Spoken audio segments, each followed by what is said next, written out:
welcome to another episode of The Flank. I'm joined by the multi-champion, the world champion, Dylan Attach Price. We got the multi-champion, multi-world champion, Patrick Price Aches. Of course, we got the one and only, some of the best analysis in the game. Give it up for the world champ himself, Christopher Duarte Parasite. And then, of course, we got the executive producer of The Flank. Give it up for Benjay Nassim.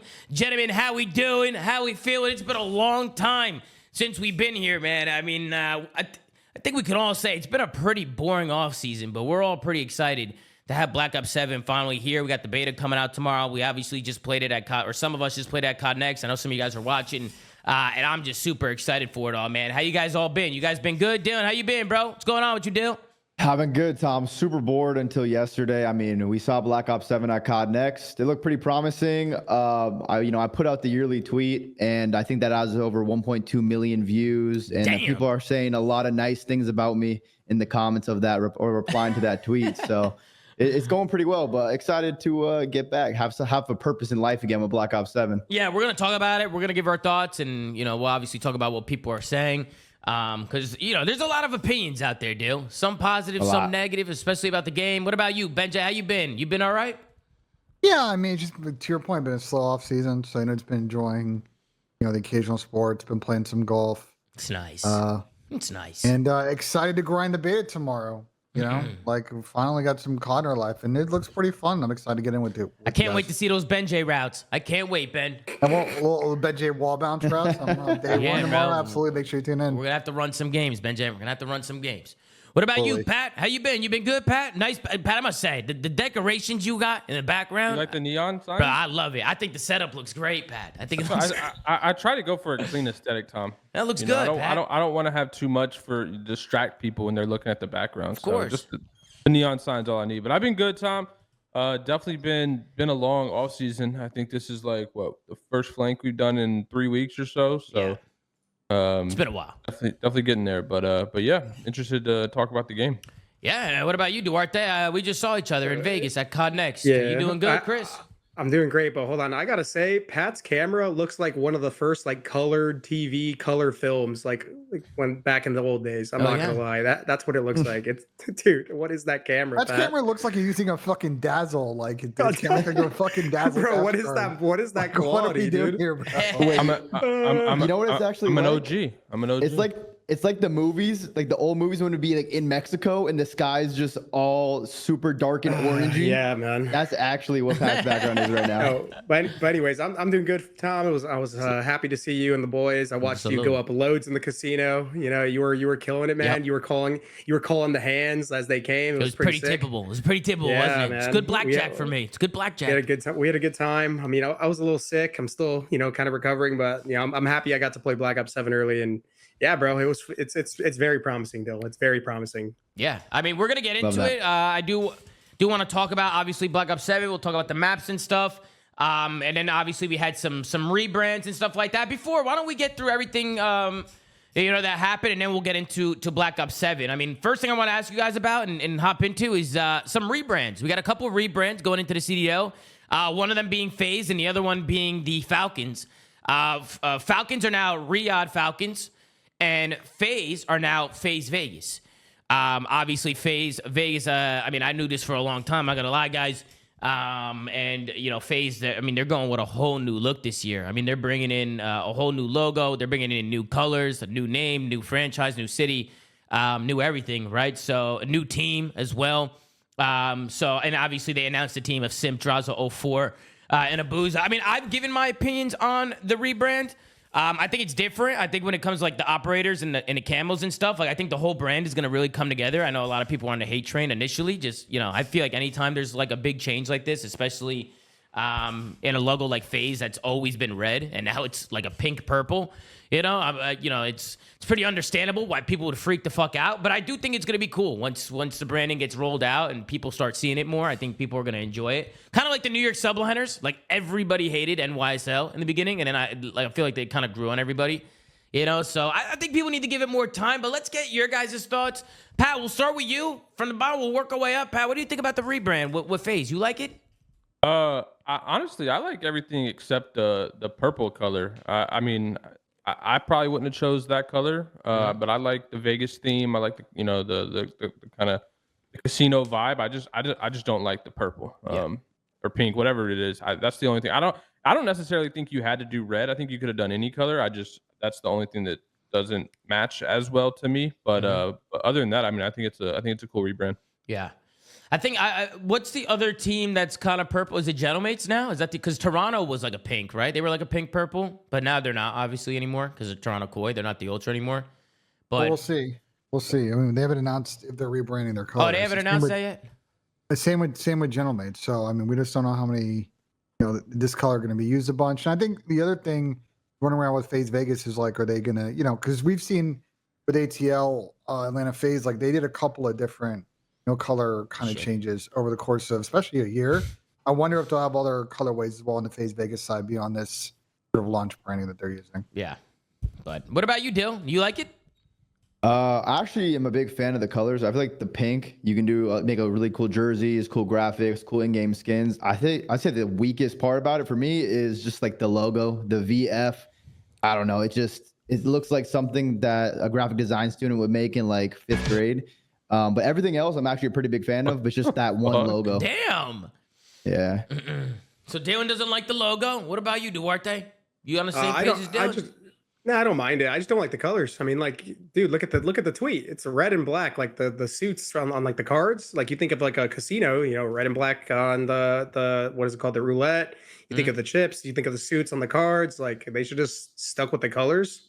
Other than that, I mean, I think it's fine. Like usually anything Vegas branded like could be pretty cool because you have a lot of like things to choose from with like cards and casinos and such. But I just don't like the colors. Could always be changed, right? I feel like for instance, like they could change the colors back to red if they wanted to, but the logo, the name, you can't change that, right? You can't like not mid season. I mean, or like the jerseys, right? You could update it. Yeah, you could update it. You can update it for sure. But no, it's a good point, Chris. Right? You think of casino, you think of red, you think of black, right? Like the chips and shit. Like it kind of makes sense.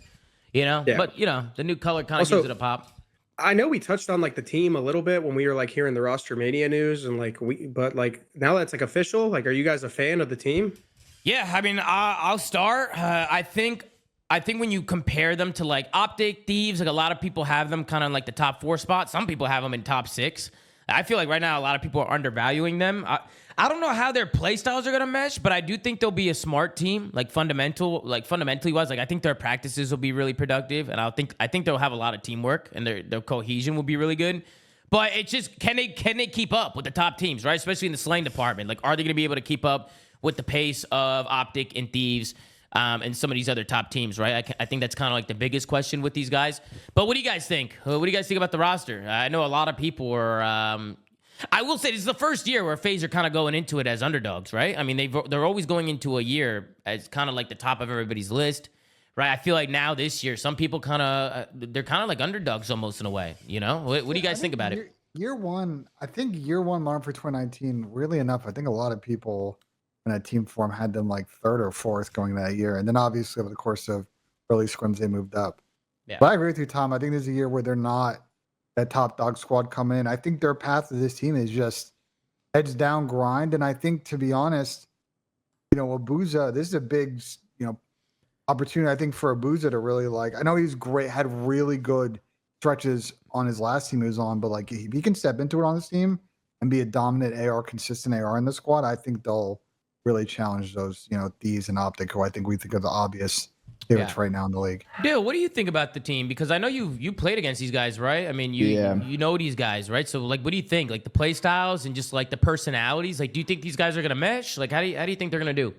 I actually think they're gonna mesh really well, especially with 04. I mean, Twin, he's so easy to just vibe with. Everyone's cool with him, and his play style as well. He's just very team oriented. Like he's just running it down. He will gladly bait for simp. He'll just run in first. He's also really good at search and destroy.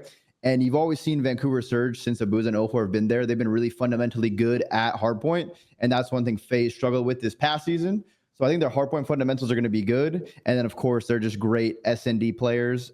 Simp draws, of course, as well. And control, if control's the 3rd game mode. But actually, they're going to be pretty fundamentally sound in hardpoint. And I think they're going to be a decent squad. I think people are kind of just hating a little extra because when you lose Selim and Abizi on paper, they're such big names. Unless you replace those with like a Hydra, a Shotzi, a Scrap, everyone's going to say it's a downgrade. But I think it's actually going to mesh pretty well. But we have to see how they play when the full game's out. Yeah. What about you, Benjay? Chris, what do you think of the roster? Chris, you can go. I already kind of gave my thoughts. I just think that they're probably gonna be one of the hardest working teams in the league. Like Draws and 04 specifically, they put a lot of time into the game, and they just make it their mission to play as much as possible. And then I think this is gonna be good for Simp because he's just gonna have so much like selflessness on his team that I think he's gonna have a lot more room to shine. And we want to see, if we're like a fan of this team, we want to see Simp like back in that MVP form, just fucking take over. And he's got the personnel to do it. But yeah, I think the X factor here for me is going to be like Abuza. Abuza has had like a pretty good year last year. Like they obviously got a bunch of second places, but he was that player that had those moments where he stepped up as like a really big AR player for the Surge. And now, he's surrounded by Simp and Draza, who have had, tons of success in their career. And he's going to have a lot more room to shine, where he's not like trying to, form this ragtag team and make it work. Like he knows what these guys are capable of, with being so successful throughout the years. Mm-hmm. So now it's his time to like really shine. Yep. What about you, Pat? You like the roster? Underwhelming to you? Where's your head at, Pat, with these guys? I mean, I think they'll be a good team. I don't have them top 6. I definitely have them top 4. I think it's gonna be pretty reliant on Simp. I feel like this is like, now that Simp's kind of not alone, obviously he has Draza, but like doesn't have the core guys he's had with him for a long time. I think it's going to be a big year for him to be, truly that guy on this team. I think he has to. And aside from that, I mean, I think if we get the same version of 04 and Abuza that we got on Surge, I think they'll be perfectly fine. Yeah. for sure. I think, Pat, going back to your point, I feel like all of them, right? Like even MC and Abizi, right? They all have so much. Yeah, they're all in that situation because they're so used to playing with each other, right? So just seeing them all separated and just kind of going off in their own ways, it's kind of crazy, right? I think it's gonna be really fun to watch, to see those guys kind of going in their own lane. So there's gonna be a lot of great matchups for sure. But FaZe Vegas, new branding, new team. Knew everything. It was a good announcement, but let's move on. Next team that made a change was obviously Riyadh Falcons. What did you guys think about the announcement with Riyadh and the new branding? Because I thought it looked phenomenal. I think it looks great. But what do you guys think?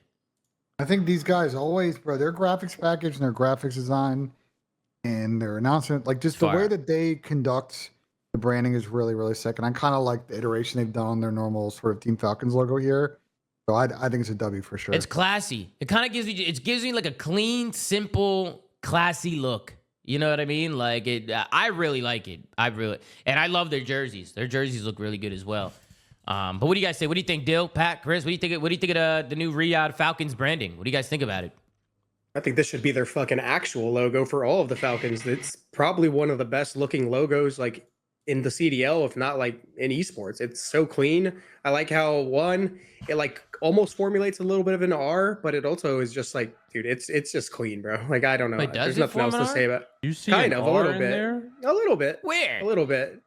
I see it. It's like the bottom half of it. Like the top of the head is like the top of the R, and then it like slants downwards with like the center. Okay. It kind of does, at least to me. Yeah, Pat, you see an R? I don't. Well, you can. Well, look at the outline of like the green stripes. Like the middle slant is like the right side of the R, and then it goes downwards, and then the top of the head. I don't know. I see it. It's just a little bit. It's nothing crazy. It does look good. I like it does look good. Yeah, it looks good, but it is absolutely not an R. It's fine. I see it. I could see it. And then obviously the rumor over there is Selim, Pred, and then Kismet coming in with Xnid is the rumor there. They haven't announced Kismet yet, huh? No, only sell so far. I mean, that's definitely happening, right? I mean, I thought it was definitely happening, but it's been so long. I don't know if it's happening now. But I think it's locked in, Tom. Yeah, I think it's locked in. We definitely would have heard such big movement like that. Yeah. That would have happened. What do you guys think about the Bulldog joining them over there? You think it's a good pickup for them? I think they need somebody like that. Oh, for sure. I do like it. And just my thoughts on the team. I think this team will probably be better on this type of game rather than like Black Ops 6. Because, knowing the maps that we played, there's just a lot more room to breathe. It's not so flood heavy. It doesn't give me that vibe yet. which means Pred's playstyle will probably be a lot more effective when he has that like space on the map to really be annoying. In a game where it's a bang out like Black Ops 6, the map design, you know, it wasn't that good. But I think, you know, he'll have a better time, and, you know, everyone else will if he's playing well. Yeah. Anybody got any thoughts on the Falcons before we move on? I think it's good, but I was just gonna say, I feel like from at least watching the maps, the few maps that I saw you guys play yesterday, it seemed pretty mixy and bang out heavy in Black Ops 7, to be honest. Yeah. Like the movement is good. I feel like S&D especially is gonna be like a 4-hit a bomb site and just out trade the other team, kind of like how it was in Infinite Warfare. The only reason I don't agree with it is because so the two maps that we played that a lot of people didn't see much of, Imprint, and I can't remember what the other one was called, Tom, but it was like the sandier map, but it was the bigger one that we played in Uplink. Those maps had some space. Like they were pretty open, bro. Did it start with an E? What was it called? Exposure. Yeah, those maps were pretty fucking open. Like, I mean, I was there, and the maps we played the most were like Blackheart, because it was like the first one in the playlist, and it was the one that most people searched. And that map is definitely not going to be competitive. It's like really small. So like I'm sure if you watch that map a lot, it looked like really fast. But on the maps that actually had room to breathe, it did not play that way. It felt like an actual normal COD pace. I'll say like all the layouts of the maps, at least the ones that we played, like I think what is it? Toshin, right? That's one of them. Yeah. Exposure. Cortex is another one that we played, and then what else did we play, Chris? Or is that it? I mean, Cortex, Toshin, Imprint, Exposure, and Blackheart were all the maps. Blackheart's too small. I mean, that's just a pub map. But I mean, the layouts of the maps actually look really good. Like if you go out and you look at the layout and you look at the mini map and see how they're laid out. The Forge too. Oh, that too. Forge. Yeah, I knew we were missing one. I couldn't think of it. But when you look at the maps, like they do look really good. A lot of them look like 3-4 lane maps, and they don't look complicated. And the biggest thing for me, at least, is they're not cluttered. Like there's not a bunch of bullshit on the map on any of these maps. Like it's like they're very clean and like simple maps. And I think they look really good. I'm excited to try them out in 4v4 because obviously playing at CODNEXT, we were playing like 6v6, like full lobbies. But seeing it in a 4v4 setting, I think it's going to play really good. And if it was feeling good 6v6, I feel like it's only going to feel better in a 4v4 environment because there'll be a lot less going on. You know what I mean? But I would probably say that Cortex was my favorite map. I think playing it on Hardpoint was probably like, I mean, I was trying to play it as much as possible, but people weren't really queuing Cortex. But I really like that map. I really enjoyed it. What's crazy is that was considered a small map, Tom. Like they consider Blackheart a small map, but that map definitely was a little bit bigger. And even then, with no respawn delay, that map played pretty good. I mean, yeah, the map itself. I mean, I got it up on the screen now. It's pretty balanced. And another thing is all the hills. Like there was no bullshit hills. Like you know, in like past games, there'd be like a 5x5 hill, or like just like terrible hills, like in a building or something, or just like really bad hill placements. I didn't see that in this game. Like I actually do genuinely think that they're thinking about Call of Duty competitive when making some of this stuff. And you see it with like Methodz and the dev team. It's just cool to see that they're actually like listening and making changes. A big change they made in the new game mode, Overload. I guess when you pick up the device, you get like a mini UAV. And I saw Methodz tweet out that they already updated that because pro players said that that's cheese. So they already took it out. Right? So just like doing little things like that, like listening to the pros, listening to the community, and just actively making changes. I think it's really good. I think it's really good for the scene. You guys get a chance to talk to either like Matt's Grown or like Lawrence? I talked to Lawrence a lot, but Lawrence has more to do with like the rank stuff.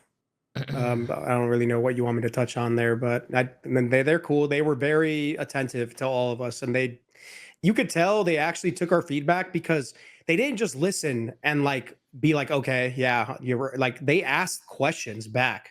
Like they wanted to know where we were coming from with any feedback we gave them. Yeah. And like how we can like either compromise on something or come to like some sort of like an understanding. And I don't know, it generally felt like they actually listened, which is crazy to hear from. Yeah.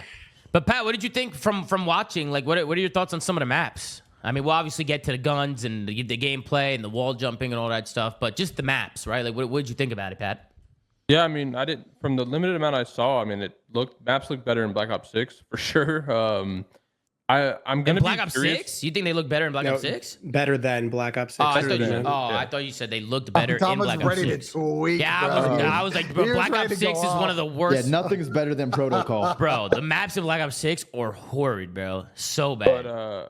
But yeah, I don't know. I'm curious to see how the wall bouncing is gonna play. Like, I know we only saw a subset of maps, but going back to the convo me and Ben had a few flanks ago when he made the raid example, like, I'm kind of worried that wall bounce mechanic is gonna make some of these situations like on these maps really busted. But we'll see. I mean, yeah, I mean, me and Tom both played, so like, I'm sure Tom will tell you the same thing that I did. I don't feel like it's broken. Yeah, I don't feel like I it's broken genuinely, either.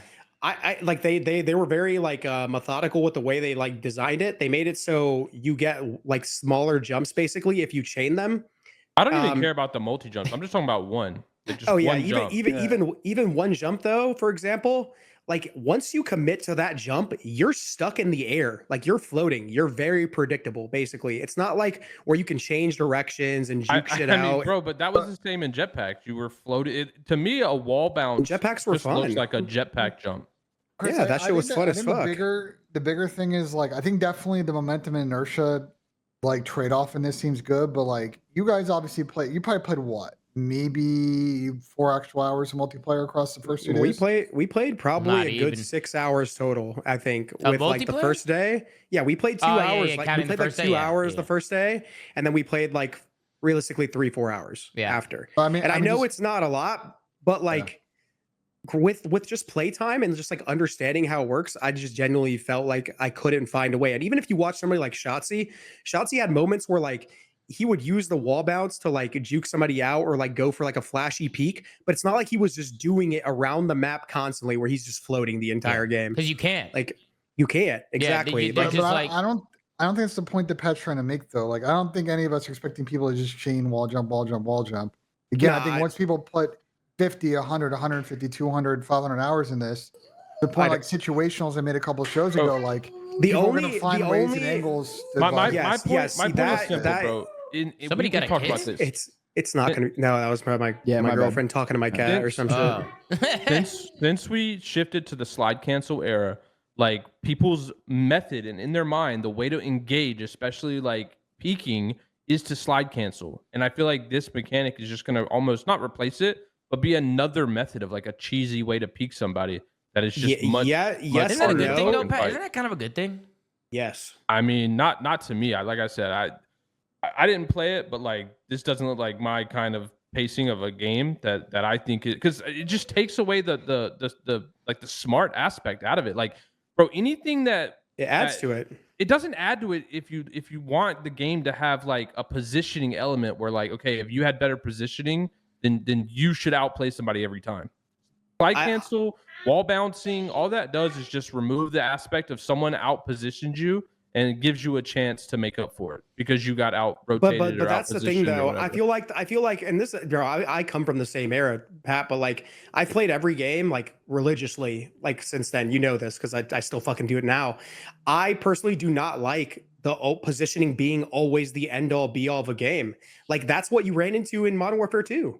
And it was not a good thing for the game. You should have options. You shouldn't have You shouldn't. I don't think have. comparing Okay, hear me out. Hear me MW2 out. to old games. Okay, is but fair what I'm at saying is, all. what I'm saying is, you should have advantages when having better position, but you should never have the guarantee. That you means didn't have the guarantee in Black Ops 2, or like you still could get outshot. Like yeah, but that's also like due to other things like server quality, how much more difficult it was to aim because we didn't have the access to features that we do utility. now. So. Well, yeah, but utility is still going to be a big factor now. With the way the perks are spread, Pat, you can't be protected from everything. You're not guaranteed to have flak or tac or EMP all the time. Flak and tac were both in the same perk. Yes, exactly. So you can't always be protected from that. And then on top of that, with the way they're moving dexterity around, that Is there means not wild card? Yes, but you still can't have both because Ninja's there. And then mute field, and then trophies, and then EMPs are back. I didn't. How was the footstep? Do you need Ninja and respawns? You're gonna need it. Yeah, you're always gonna need they're it. loud as fuck without Ninja. It's so Yeah, loud. and especially like when you have like actual proper audio gear, because the way they had audio set up was fucking terrible there. Are the doors really loud too, or no? It's hard to tell. I didn't think they were that loud, but the footsteps were loud as fuck. Also, really loud. one thing, because I want to sit here and praise the maps all day. I want to get you guys hype. Everybody watching in chat. I'm sure Tom he's got nothing but things. One thing they will need to fix, and this will make it way better for everybody. They need to make those automatic doors open all the time in CDL. They need to be tied to dynamic map elements, because the one bad thing about the doors in this game is, one, they make sound. Two, the only way to see through them is to shoot through them or physically walk through that door, which creates a problem, right? People that are holding like angles on, like, let's say doors, for example, you have to shoot that fucking door open and give away your positioning that you're hitting, let's say a flank, or you have to open that door physically, which again opens the door, gives you an audio cue. Yeah. It ruins like flanking. It ruins just like lines of sight. They need to have those doors open. I think it's going to make the maps a lot better. And some of them have a ton. Like this map, Cortex has a decent amount, and so does the Forge. Cortex has a lot of doors, but do they actually make as much noise as you guys are saying? I mean, the thing is though, like at home, Tom, or even like at a LAN, when people have like their audio gear with white noise crank, everything. They'll fucking hear it. You know, like the setups at CODNEXT were not good for audio at all. Yeah, Pat, I would ask, don't you think like some extra movement mechanic though? Don't you think it adds to like the skill gap in terms of like mechanical skill a little bit, like a movement skill? It's just a different skill, bro. Like that's kind of what I'm saying. Like I think my biggest thing is like, and I haven't played the last 5 years of COD. Y'all know this. Like, I'm fatigued from it, bro. Like I'm waiting to have like another switch up in the way the game is played. We talked about this before. Look at how the old CODs, even the progression went. You had like 8 years of regular COD. Then you had 3 years of jetpacks. Then you went back to a very traditional boots game. And then you went to Black Ops 4, which was way different. And then you went into fucking crackhead era. And we've been in it the last 5 years, 6 years. So like, I'm kind of just at the point where like, I'm fatigued by like the amount of just non-traditional games that Call of Duty has. And maybe that's their demographic now. But I still think there's a large majority of people. I mean, we saw it when the BO7 trailer came out. Yeah. Like the entire comment section was like, oh, I just pre-ordered Battlefield 6 because the game just had the traditional looking old school gameplay that people miss. I don't think I'm alone in that. I think there's a lot of people that still want like a truly old school game. But like I said, maybe it's, I think there's obviously a big demographic that likes to play this era of COD, but like to me, it's not my game. I mean, that's why I kind of like it, Pat, because I actually feel like it's kind of like a combination of both, of like boots and jetpacks. Like you kind of get a little bit of a both, where it's not like super OD, where in jetpacks people are just flying around everywhere at all times, like especially good players, and then boots is obviously just straight boots on the ground, right? Like you're kind of getting that happy middle ground. But wouldn't it just be more cracked than Black Ops 6 was? And we already thought that game was pretty cracked. But that was because of maps too. I mean, map spawns, like that's what makes a game super cracked or not, right? Like unless the movement was something fucking crazy, right? Like that, like some crazy movement mechanic. But they also tune down some things. So the Omni movement, your slide, your acceleration is not as high. It's actually way better if you use lightweight. So like again, you have, in order to get that like super fast slide. Zinni said it's more cracked. No, and that's what it looked like to me. Zinni? It looked like stemmed BO6. Damon's saying it in the chat too. No.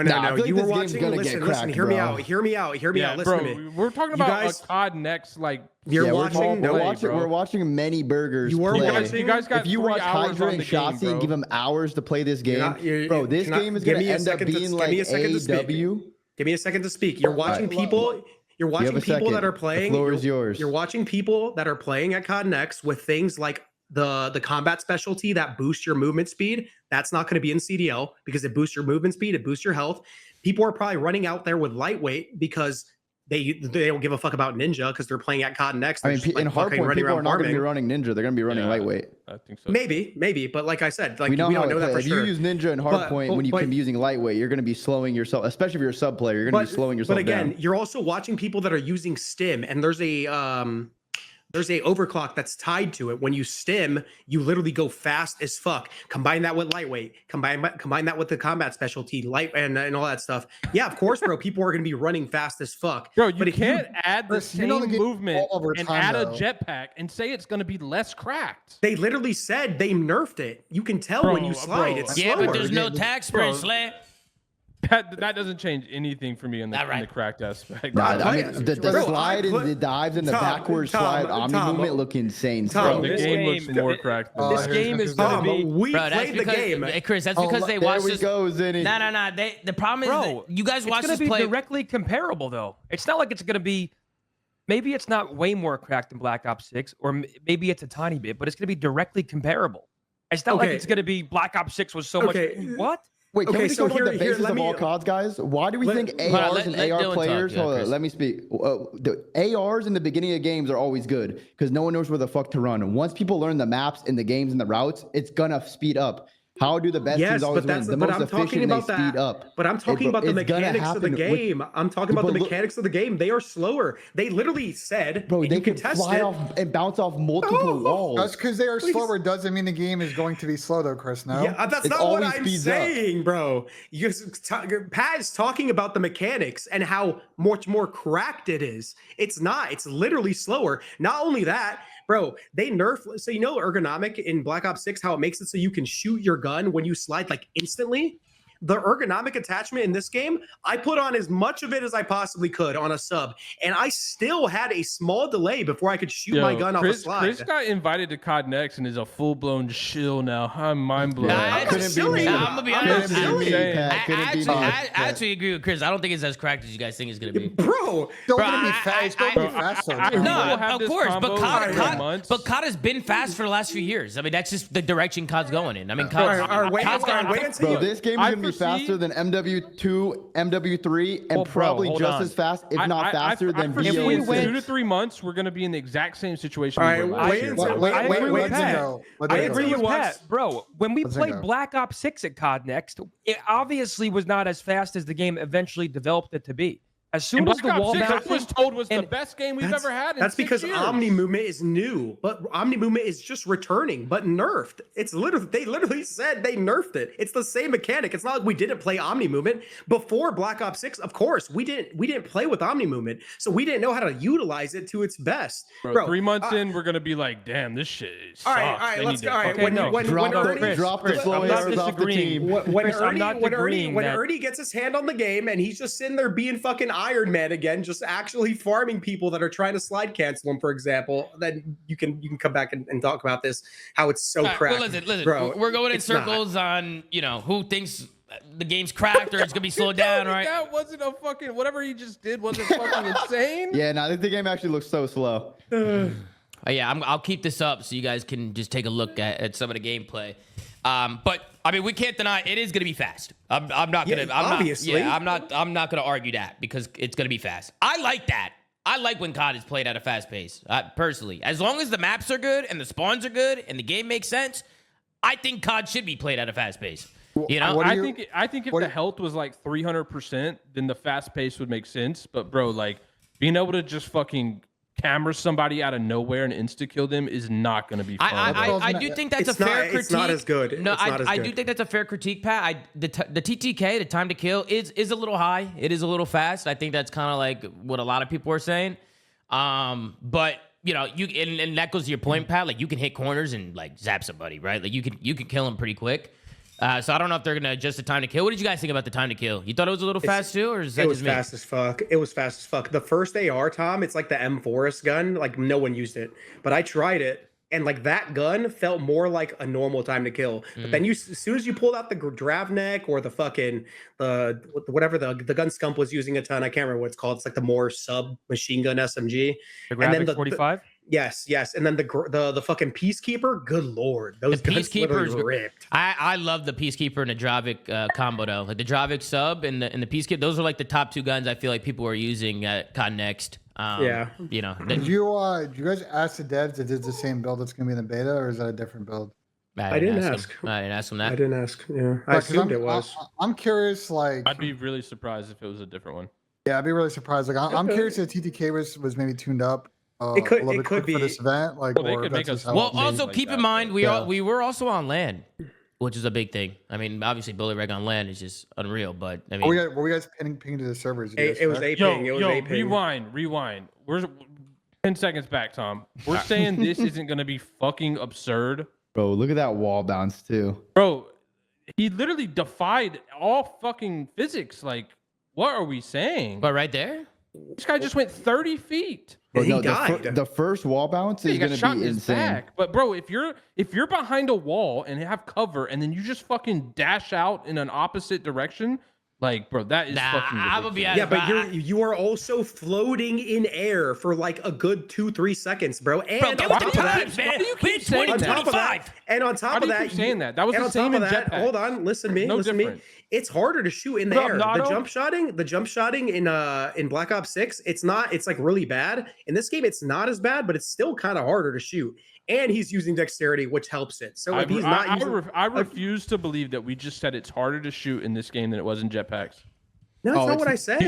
What are You literally saying? just said that. No, I said in terms of like the way this Black Ops 6 jump shotting is in this game, like it's a little bit better in this game, but jump shotting is still harder to do than it is to just iron, for example. You have infinite Chris, I have range a- aim assist. Bro, what are you saying? I played the game, bro. I played the game. I know Pat, No, you it's did a not play the very- game. No, it's a because you very, got invited to it's a very, CODNEXT, bro. Your no, it's a opinion is very way good game. different. No, Pat. It is Pat's a good game. It is a good game, bro. The game Pat, is it's fire. actually the Bro, maps are the problem actually. I have, Zinni, and I don't even think you're lying. But my problem is, last year when everyone came off from CODNEXT and we were in this exact same thing a year ago, Black Ops 6 was a fucking amazing game. It was one of the best games Black we've had Ops in 6 years. was a great game and it was left No, down. outside of the maps. We No, were worried no, about hold maps on, early. hold on. We were worried Yes, about yeah, maps we were. early in Black Ops 6. Yes, we were, but that's where the letdown came. If Black Ops 6 had good 100%. maps, it would have been considered a great Call of Duty. In Yeah, my it's opinion. facts. Yes. I facts. disagree, but No. If Black Ops 6 had Nah, good it was, WRL the take, sentiment around Tom. Black Ops 6 was pretty If good, and I WRL think take. a Out of- lot out of of people me. enjoyed it early on. I'm until agreeing the with hackers Tony. ruined 100%. it, to be Maps honest. are, maps are I'm everything. saying. Maps are everything. gameplay wise, Black Ops 6 was fun. The maps ruined it, made it Bro, fucking New terrible, Year- and then New the Year lack of shit. post-launch content, the and lack Chris was of only one playing content. the game. The lack of content was what made it also really bad. There was nothing to do. There was no camo grinds like outside of the masteries. There was no fucking events that were like meaningful and gave you good rewards. And then the maps sucked dick and everyone got fatigued by them. So yeah, no one liked the game for those Bruh, reasons. I don't I want think- boots on the ground, boring bullshit, bruh. I like this shit. Get a little bit You of. can't say that BO2 was boring bullshit though. It is Like, now. no, it wasn't. It would That be pace now. of game. Nah, It was also disagree, like bro. 12 years Nah, ago. it would but- be now, bro. Tom, that's like saying Counter Strike is boring bullshit. Like, I No, just you don't can't think that compare argument Counter makes Strike sense. to COD. The You- CS is a very deliberate pace. you though, can't where No, COD is compare very- that. but you Slayer. can just compare the pace. Like it's the same thing of CS to Val. Like Val is a sped up fucking ability version of Counter Strike. Like it's the same convo, bro. It's just different demographics. Like I just don't see a world where you can say that like slow and tactical gameplay is boring. No, Can I I still ask think a- I think as long as the maps are good, Pat, that it will still be tactical. I think the gameplay will still be very strategic and tactical. I personally just don't think like the era of COD we're in now. I don't think we can really say games are tactical. How high is he fucking jumping? We This guy is jumping That's to some the good ceiling. info are right arguing there. in circles about this, bro. What Like, are we seeing? we are. Yeah, but what? How's this? Isn't insane. It's all right, This is BJ. cool. We're having a good He conversation. can jump peak over any cover. Sure, but I mean, No, okay, Pat's making the same point over listen, and over. Like, let's move on from this topic and let's talk about the guns, right? One gun that was being used a lot, that a lot of people had a lot to say about, was the M8, which is in the marksman rifle category. It's not in the assault rifle category. I think that's the first gun where people are already talking about GAs. But hey, listen, I'm still gonna say this. I don't think it should be GA'd right away. I think pros should play with the M8 for at least a week or two, at least a couple weeks. Like they need to play the game and see if it actually works. Because I'll be honest, yeah, the M8, you have moments where you're L triggering and you're one bursting people, but there are also moments for the M8 where it's kind of like clunky and you aim in slow as fuck. And like when you're breaking hills or like medium to close range, like bro, Peacekeeper and Dravik, like you're also getting zapped, bro. Like Wait, Tom, I got a question for you. yeah.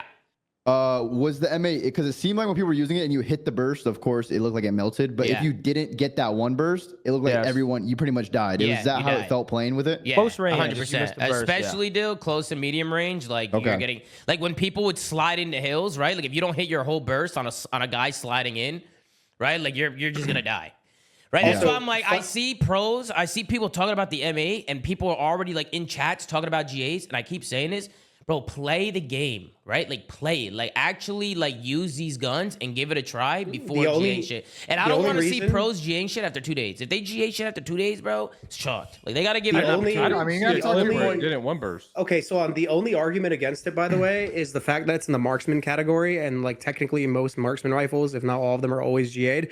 But I will say the fact that it's a marksman rifle is indirectly balancing the gun, and I'll tell you why. Marksman rifles have more flinch than ARs and subs do. So that means when you get shot using that gun, your gun is in the fucking sky, which means you're not gonna one burst. You're probably not even gonna hit the burst. But Chris, there were a few fights I was winning where the flinch would just fucking flinch into their head, and I would just get an absolute just melt. Yeah, you know what I mean? If you were aiming low, but like if a guy was on a head glitch and you aimed at his head and he shot you, your gun's in the sky above him. Like, so it indirectly balances itself. I don't, especially with the maps that we played, I don't know if it's OP, but you want to talk about OP?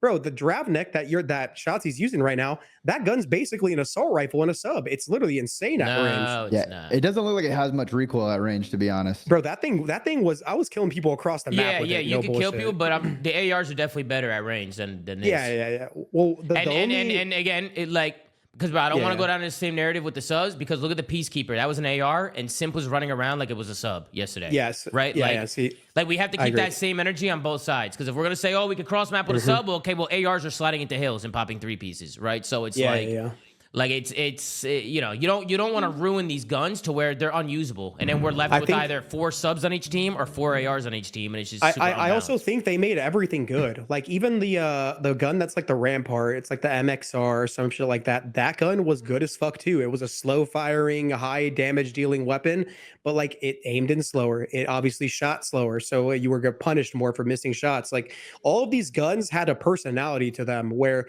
they thrived in certain scenarios and they were weaker in other scenarios, but every gun was good and usable all the time. And I will also say with the sniper rifle, with no attachments, you aim in literally slow motion. It takes like 2 seconds to aim in. It's insane. So I hope that's not like, you know, I hope a sniper's actually used as well. But go ahead, Tony. I didn't mean to cut you off. Well, no, you're good. I just want to agree with your point that like I do hope the pros give everything a fair shot, right? Because it's one thing if there's 8 M8s on the map, right? But let's say it's just Dashy using the M8, and then you have Mason using a Peacekeeper, and then, you know, Ant and Tyler using this gun. Like that's balanced meta, even if all guns are overpowered in a sense. Yeah. Right? Like if Dashy's shitting on someone with the M8, that kind of makes sense. But if it's everybody shitting on everybody with the M8, it's like, okay, there's a problem. And if it's that good, I feel like you're just hoping the pros resist the urge, because it happens every fucking year. They get in that first scrim, they die to a stacked fucking gun with a million attachments on it, and they're like, get that shit out of here, and then it just starts the whole fucking cycle. Which is annoying, Ben, which is very annoying. Somebody gets the hang of the game. Somebody gets the hang of the game quicker, and they're using a certain weapon. They'll just like be like, yeah, that shit's OP, bro. Nah, the issue is when like a gun is so good that 6 to 7 people, or even 8, all 8 in the lobby are using the same gun, because it happened a couple times in MW3. Like, players think differently now. Like SMGs now want to do it all SMG, where they can gun ARs across the map. And they want to start GAing attachments and shit when that's not it. But the way it should be is if you have an SMG, you should have to go hit the far right route to try and pinch Dashy or Scrap or whoever. You shouldn't be able to just keep fucking running at them head on. Like, so I think the ideology behind GAs has changed completely because everybody wants to be a super soldier. Yeah, but I also think the way that Black Ops 6 map design was, and which led everybody to that like conclusion, was like there was no routes for the most part. It was just gunfights and flooding a lot of the time. Yeah, there was, you know, a couple micro routes that you would have. That's why I said there are a couple times where you like had room to take a route, but once you got into that like tug of war for an objective, it was just flooding. And the only thing that separated a win from a loss is winning gunfights when you guys were both like tug of warring a hill. And that's why people did things like nerf attachments or like have certain weapons, because they wanted the weapons that took the most skill in gunfights. Whereas, you know, in a game like this or older games, like there's just way more like 1v1s and stuff like that that go around the map based on like lane definitions. I think that's fair, Chris, but I think Dill hit it like on the nose. I think with the pros now, the minute they see 6 of them on the map, then they think it's a fucking problem. Like that's really the line for them. At that point, they feel like they need a tinker. So. So Dill, what is 6'7", bro? I actually don't know, but like I said 6'7", just based on guns on the map, and everyone's saying 6-7. It has to be some TikTok thing. Yeah, I don't know brain what that rot is. TikTok thing. I have no the brain idea. rot era, bro. That's what we're in. Bro, I say things nowadays and everyone laughs. It's like because of some random meme I don't know about. It makes me feel really we're old. getting old, bro. We're getting It older. makes me feel really old. You know, yo, this sub that Seth was using was ass, bro. I don't know how he's using it. This shit was so it's bad. good as fuck up. It's good as Up fuck close, really up close. But yeah, that. I guess it goes back to Tony's point, right? Like, if you can't win, like, fucking mid-range and long-range shit, like, bro, it's like some of these guns are like you could do everything with them. You know what I mean? We've seen these high fire rate, close CQC subs. Like, they're just never gonna play well. Well, this guy. See, like right there, like hold even on, shooting a guy standing still, like, bro, it's so sketchy. It kicks so much. And a pro match. What does he have on his gun though, Tom? Because like it looks like it's recoiling. Like, Bro, it doesn't have, like, the it's optimal recoiling like attachments. crazy. Okay, Dude. listen, It recoils like he's crazy. probably he's got the compensator on because that was like the default muzzle everyone would run, and then the barrel, not the barrel, sorry, the vertical foregrip that he has, and the what is that thing called, the rear grip. They're all used to boost handling or slide to fire speed and stuff like that. So yeah, he only has one attachment that's boosting recoil. So yeah, it's gonna be hard to shoot. Because the other sub looks like it was beaming across the map in like medium range. Yeah, it was. Yeah, but it shoots slower. But also, I want to say that this gun, it's described as the balanced SMG. It's like good at this, good at that, but like doesn't excel. So yeah, it's like the more balanced SMG. And also, we don't know if these guns are going to get nerfed because let's say the Drabnik, for example, is the Jackal from the Black Ops 6 beta. The Black Ops 6 beta Jackal did get nerfed. It was still used, but it did get nerfed. So that could happen with like other guns. And then maybe this gun will be better. So who knows? Let's talk about the field upgrade. Active camo is a field upgrade. So, I mean, I'll just be blunt. There's no way every player is going to be able to run that. And we have 8 active camos on a map. That's either going to be GA'd or there's just going to be 1 per team. Which I do think 1 camo per team should be trialed. I think that should be done. I don't see why not. Especially in search, right? If we're going to have snipers in there, I mean, camo could be a way to counter certain things or make a play. It's something you're going to have to keep track of. Like, I think 1 per team makes the most sense. But what do you guys think? Obviously, camo being a field upgrade makes things a little bit different. So, you know, I think that'll add a good element to the game, Tom, because if you're a camo player for your team and you make a good play, you win your team the game, great. But you can also, we've seen so many botched camo plays, especially back in BO3 and everything. Yeah. When you make a bad camo play, everyone's like, yo, you're fucking dog shit. Like, you just fucked up the whole situation. We lost the round because of you. So it adds a different element until, or something different from what we're used to watching. Because in Black Ops 6, we all watch the same Call of Duty, the same thing every round in S&D. It's a good switch up where a big play potential could happen or a big fail could happen as well. I think I wouldn't mind it, but I still think that trophy system and mute field are going to be used the most because mute field's dead silence, so it frees up. You know, like you said, people are going to be running lightweight. Well, then they'll probably use mute field as like their field upgrade, so that way they have dead silence sometimes, and then obviously trophies. Yeah. Trophies are ever important. So, also cool thing, you know, that we didn't touch on, but EMPs are back and they actually go through walls again, which is good because that means that like trophy spam and trophy play could just be way better. I think we can actually Scump, EMP them. I know, but I think Scump wins this if he has any other gun than the M8 here. I think he wins this fight, and he was on a streak here. He was going for a nuke. I think if he had like a sub or like a peacekeeper or something, and he slides that corner, I think he's winning that. I think like he died in between bursts there because he didn't hit the whole burst. Yeah. And I think that, and I think that's why, you know, pros shouldn't just see people like getting shredded on stream and be like, yeah, that's cheese. Let's get rid of it. Also, people in chat.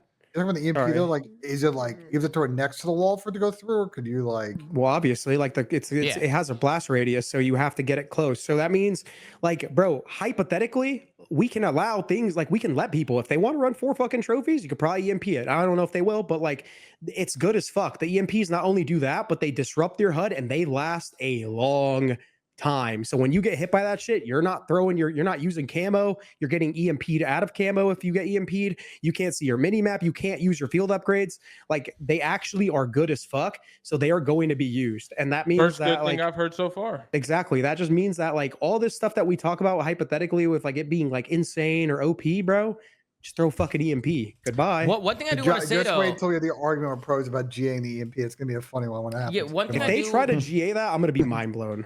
I never get mind blown anymore with GAs, Chris. Remember this convo in 2 months, bro. There was no smoke grenade in at CODNEXT in multiplayer. It's in the game, but it's not in the beta, or at least it wasn't in our build. But it's in the game. They showed it on the blog. Well, it shouldn't be thrown in respawn either way. At least hardpoint. I agree. Zen hated smoking World War II.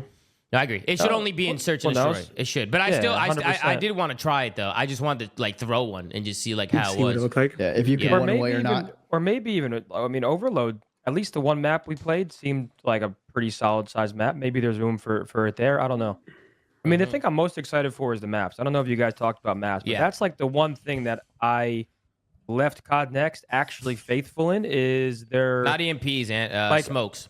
We weren't like I had the head of map development come up to me 3 separate times in 3 hours and kept like, any notes on maps, anything you want to tell me. Like we're always like she was actually so adamant on willing to help with maps and just the amount of maps, the map pipeline. Like this is the first time I've been confident that we are going to get good maps in a long time. So that's why I'm actually excited. It was I think Ghost of Hope tweeted out yesterday that like this is the most amount of maps we're going to have in the season 1 for a long time in COD. By the end of season 1, we will have a total of like 20 something, 23 maps. Like by the end of season 1, which is how many are those shootout maps, whatever they're called? No, so there's 16 out of the 18 are 6v6, and 2 of them out of the initial 18 are the skirmish 20v20, I believe.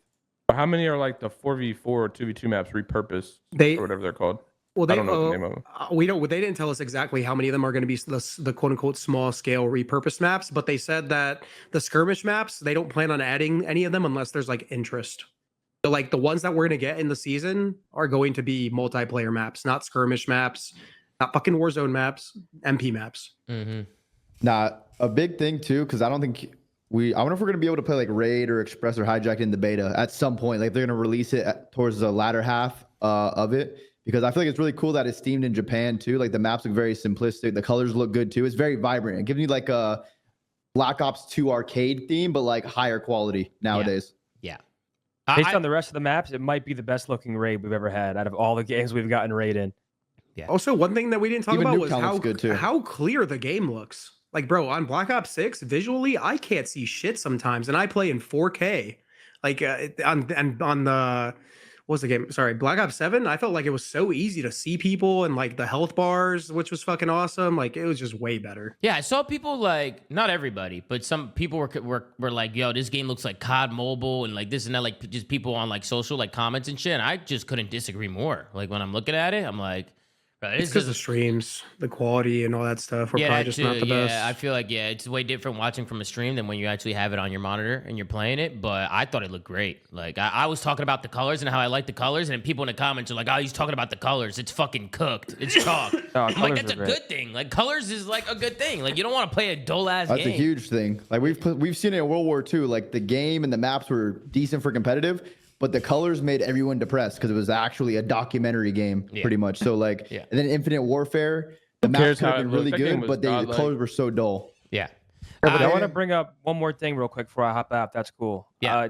Just to give people hopium, or like the way I look at it. When's the last time a developer tried and like made us a new mode? Like the fact that Treyarch's building a hybrid between CTF and Uplink, which I would say is basically for us. Like the devs aren't stupid. They don't think casuals are going to come home and play this new mode called Overload. They weren't even playing it at CODNEXT. Like, we couldn't get a game. Like, this is a mode built for us. And I just think that level of attention and, I guess, effort is a good sign for the upcoming year. Yeah. I mean, I will say it's cool, and I think we'll probably spend some time here and talk about it, and you guys can give your thoughts on what they may need to change or fix. But, like, I will say we generally every year they try to introduce some version of a new mode. Usually it's like DOA as far as comp potential, but like, you know, Zin, Chris, and Tom, like having played it, like if you can give 1 out of 10 competitive potential, like where would you rank I mean, I was playing it with Simp and we both loved it. I mean, Simp was even saying that he feels like in a 4v4 environment, like with people going hard as fuck, that it can be really competitive. I will say the one thing I hated was the guy who holds the device has radar, but Maddox already tweeted that they already fixed that because that was a big complaint with pros. So, you know, they did fix the one complaint that I had with the game mode. And then a lot of people were... gun out? What's up, Pat? What'd you say? You have your gun out? Yes, when you grab the device, that was another complaint. That I saw JP complain about that too. When you grab the device, you can still shoot, right? Like you pick it up, but it's like picking up a bomb at S&D, right? Like you still or like shoot picking up a flag in CTF. Right? I'd like that change personally. Yeah. Like I think you should be holding the device, and that way actually offensively trying to get the capture is more strategic, right? Like Also, instead of just TDM. Also, it's not like you can throw it in. You have to like run into the portal. So like, yeah, having your gun out is a good thing because you can actually like, let's say your teammates die around you, you can still do something. Blitz and uplink than CTF. Yeah, it's like CTF and uplink. Yeah, together. I saw some people trying to. Wait, did you just say it was like Blitz, Pat? Yeah. The only reason why I disagree with that is because Blitz you can sneak to get points. You can't do that in this game mode, right? Like the only thing this is good POV right here. The only thing that it's really kind of like Blitz, Pat, is like the points are like portals on the floor, which is kind of like exactly like Blitz, right? Like you just run into it with the device and you get a point. Why is there 2 targets though? Yeah, I mean that is a big change, right? Like instead of it being a 1 target to attack, now there's 2, right? Or 2 targets to defend, right? Like both teams have 2 zones, right? That's cool though. It just gives you more options. It just I don't think it takes away from the game. Cool in a 4v4 setting, bro. We've talked about it. Like one guy can't fucking hold a lane by himself at this pace of game with 3 people running at him. Yeah, it's gonna introduce an interesting element. Then you're spawn trapped. If you get, I don't know how the spawns are obviously work in this game, but let's assume that it's like quadrant based. You can really like contain someone in one corner of the map. Like if you go 3 dead and they have the control of the objective, like you're gonna have to make a pretty important decision about wrapping back, so they can't just keep fucking cycling it or actually trying to OE and get control. Yeah, of the respawn, which is not in the same spot, by the way, every time it spawns. So there's going to be there's going to be like preferred sites. And again, I don't know if I like the fact that the device doesn't always spawn in the same spot. Yeah, it creates some variety, but like it creates a little bit of randomness because you won't know where that device is going to spawn. Yeah, I agree with that. It should be in the same spot every time it pops up. Just be in the center of the map, bro. Ew! No, just wait. I take out the M8 and I see, there's definitely a big movement skill gap in this game, as you could tell. 100%. What, bro? I'm off. Look at that smile. It's good shots, though. See, you're it's good shots right there. Thank you. Oh, look, Tony's got the device. Oh, good shots. Yeah, I actually do wish you would like carry it like uplink. I think that'll make it a lot more. I like it this way. I like it this way because again, like you if you're like by yourself, you can still make something happen. You're not guaranteed to just die. Yeah. Like it actually makes it so you can make plays with the device. Yeah, and you're not you don't have a jetpack. You're not getting in close and meleeing anyone to like I guess fucking that's shit fair on them. Jetpack point. Yeah. I don't mind it too much, but it should spawn up in the same spot, Chris. So as you said, like it's randomly. That just adds so much randomness and fugazi. Like, what if it spawns closer to somebody who's like out of position, right, or like nowhere near the middle? And let's be real with the way maps are designed. There's gonna be preferred places that people are gonna try to like score. So like having 2 options doesn't necessarily mean that it's going to be a bad thing. It just means that like you can have unorthodox plays or like maybe like even if like one is preferred, it's like taking the bomb to the opposite bomb site that nobody goes to. You can drop the device, right? Because I see a lot of people asking that. Somebody in the chat just asked it, and people were asking me that as well. But I didn't try it. I didn't try it when we were there. I didn't even think about that for some reason. But I'm guessing you can drop it. But who knows? I'm not sure. You played it, but I didn't drop the device, Stage. I took that shit to the portal and scored points. That's what I did, Stage. That's what I did. So I don't know if you could drop it or not. I actually I didn't know if you knew, Chris. But I never tested it. We barely played the mode, so yeah. I mean, the 2 things with the mode that will be kind of important once you play it more. One is like because we haven't played sort of mode like this in a while. Preferred sides can potentially be really big depending on spawns, and that's the other thing. It's like if it's heavy quadrant spawns, you can really trap people. Like you're going to see people run up the score early if they can continuously just chain people. Yeah. And the team doesn't full commit to wrapping back together or making a play together. So, well, just to move the topic along, let's unless you guys got any other thoughts on CODNEXT, Black Ops 7, any thoughts? I mean, obviously, we got beta tomorrow. We got beta from October 2nd to the 8th, so 6 days of beta gameplay. So I'm sure everybody in here is going to be playing it and grinding it, and we'll obviously get more reps on it. We can come back with more information. But any other thoughts before we move on? Absolutely. Let's move on. Apparently, they might be trialing 8-team majors. I hate it. Oh, I hate it. I hate it so much. Every team should be at the majors. If anything, every franchise team should be at every major. And then I like how they do it. Like if at the end of the season, if you're at the bottom of the league and you don't qualify for champs, then you don't go to champs, right? You don't make it a champs. So there's some context to this if you scroll down. So the context of this is they're trying this for Major 2, which is rumored to be in Birmingham, UK, which we'll get to. that's the topic. We're going to talk about the major locations. And if you scroll down, basically the gist of this split is that it's going to be a single round robin split. So like all 12 teams will play 11 games prior to this event. And then obviously they'll use that ranking to determine the 8. And that actually makes the tiebreakers really theoretically clean because you're going to have a lot of single head-to-heads. One thing I asked around the league on this one is that if this is a thing they're going to do, the full way that the qualifier might work, like the 11, is it just going to be 11 single and then that 8 go? Or are they going to bring 10 and then they'll have those bottom 4 play in for 2 spots on say the Wednesday or the Thursday before the event? That hasn't been determined yet. So I'm what's the point? What's the point of doing this? I just don't understand. I couldn't tell you, bro. Like what's the reason? At this point, trying to force something different, but not give us what we money want. somehow, or save money somehow. Probably. Yeah, save money and forcing something different, but not actually the changes that we've been asking for a while of more teams, or even at EWC when we get to see the pool play into the bracket, something like that. But I think it's different, bro. I just think they're trying that. They know that the online fucking league matches are boring and getting stale, and they're wanting to make those online matches have something more to play for. Yeah, but that makes sense. I think it's the complete wrong way to do it. I don't agree, Pat. I think if you've been around the league, you would know that they've been thinking about this sort of idea since year one of the CDL. They have had and they got fucking roasted on the community, and they had to scrap an entire year plan. But I've seen internal documents and spreadsheets and presentations in past years about a version of this being pitched, and usually gets shot down. But I guess this year, with the momentum that some of the teams at the bottom of the league may not want to, if they suck, they don't want to pay the travel to go to the UK, they're using this as an opportunity to literally pilot this. And so I'm iffy on it.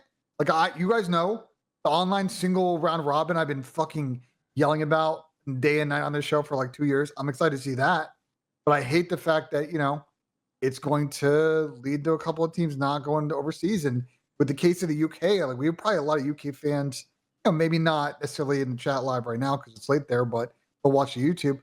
I'm sure some of those people are fans of, say, a Cloud9, it's going to be a bottom feeder, or Carolina, it's a bottom feeder. They haven't had an event in the UK since Model for 2019, since 2020. And the fact that they may not be able to see their favorite team play is kind of an L, to be honest. Mm-hmm. I agree. Everybody should be there. It kind of sucks that could potentially be happening, but who knows, right? We won't know until it's actually announced and it actually is happening. But another rumor on the street is that Champs is going to Vegas. Apparently, FaZe will be hosting Champs in Las Vegas. That's the rumor on the street right now. Do you know anything about this? I know absolutely nothing about this. No, I don't know anything. That's a federal question right there, Benjay. It's a federal question for me. That sounds they don't call me Fed J for no reason. Absolutely, but I will say, having Champs in Vegas is fun. I do think Vegas is a cool city to have Champs. It's better than having Champs in the middle of nowhere, right? So I do think it's a W. Obviously, people wanted FaZe to run an event for a long time, so I'm excited for it if it happens. But what do you guys think about it? You guys excited? You guys enjoy this, or do you think? What do you think? You think it's a good location? It's good. It's a great location. Vegas is a great location. The only thing I kind of would be upset about if I was an Atlanta FaZe fan before is, they got one home series in MW19, but damn, first event or first time they leave and change their branding from Atlanta, Vegas already gets an event. But I feel like Vegas is just a good spot for any kind of tournament or esports thing. I would argue that Vegas was and should have been the best neutral location for Champs. I still don't think any team should host COD Champs though. I think COD Champs should be hosted by and completely sponsored by Activision. It should be an Activision event. It should be the pinnacle of the year, not just another fucking team branded homestand that is just named Champs. Mm-hmm. It's a fair. We've talked about it a bunch. Obviously, this is the Dallas thing. Yeah. I think, it would be nice, but Vegas Champs is good. I think it works for a number of reasons. Time zones, location. I'm sure Vegas. I don't know if you guys know, but Vegas obviously has not been doing particularly well this year. Tourism in general in the U.S. is down, particularly down in Vegas. So I'm sure, if FaZe Vegas is doing this, I'm sure they're getting probably a pretty good deal. To do it. I'm very curious location wise which of the arenas they'll choose. Is that bullshit, or is Vegas tourism actually down? Oh, tourism in the U.S. is down. Bro, Not it in was Vegas. fucking packed when I was in Vegas. There's a hell of people. So that's why I asked, because I was there. Well, There it was is so many kinda peak people. But season in people Vegas, have been so- saying that it's dead. So like, maybe I'm just where I was. Maybe because we were just at an event. But I mean, that's crazy, bro. Why do you think that is, Ben? You think things are just too expensive now? People don't want to go out?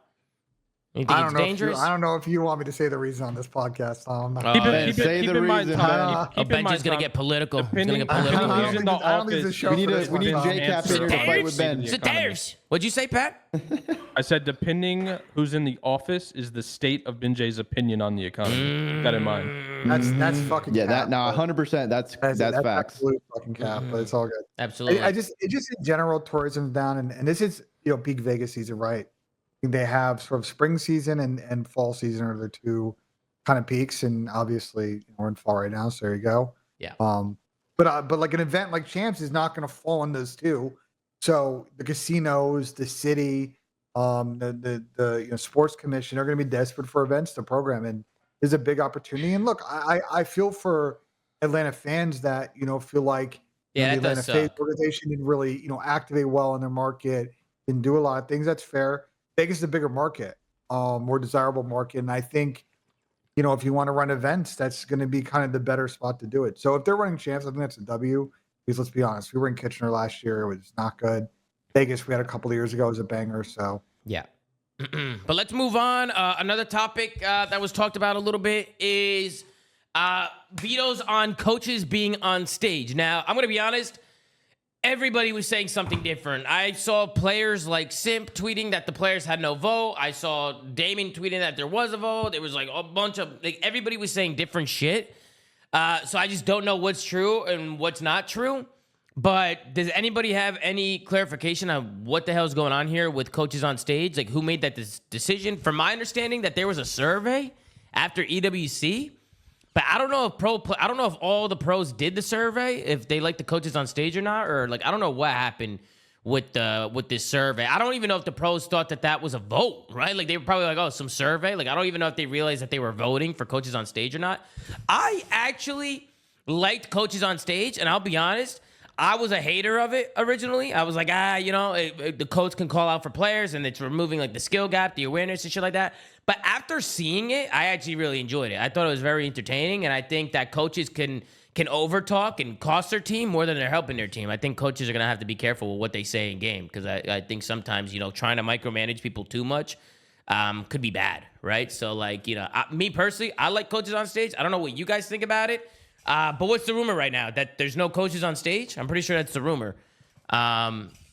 Which kind of sucks, but it's not a big deal. What do you guys think about coaches on stage? You guys enjoyed it or what? Something that existed long ago that was taken away for no fucking reason should absolutely be back. I did see Damon in the chat say all the players think coaches on stage are OP, so they're definitely going to think an EMP is OP. I think he said that while we were I think talking it's about a camo. EMP. I think it was about camo. Or camo. Yeah, camo, my bad. Yeah. So, If yeah. one person, banger right there, man. if one person per team has camo, it's not a big deal, bro. And you could see camo, bro. There's a million times where camo was running by me and I saw him perfectly, just completely fine, right? Like I don't think it was as OP. Do you, Chris? The camo? I thought it was pretty easy to see in game. Yeah, I thought it was pretty easy. But also, I just got a leak, something from a EWC Discord. At least from what I saw, from what I see right now, they only posted one thing in this Discord. Obviously, there could have been more, but in the Discord, one of the mods that worked EWC or whatever and posted in the Discord said, "Hello, teams.